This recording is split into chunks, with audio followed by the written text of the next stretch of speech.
Current level, 16849 bearish sentiment has dominated the German index, successfully breaking through the initial support at 16,865. Currently, the bears are striving to breach the subsequent support at 16,784.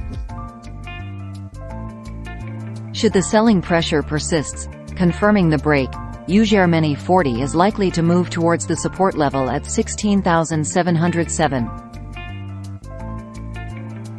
On the other hand, if bullish momentum takes hold, their target would be the resistance at 16,959.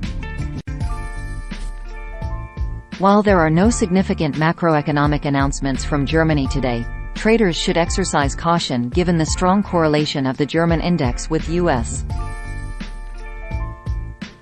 indices. This correlation tends to heighten, especially during the news events mentioned in the EUR/USD analysis.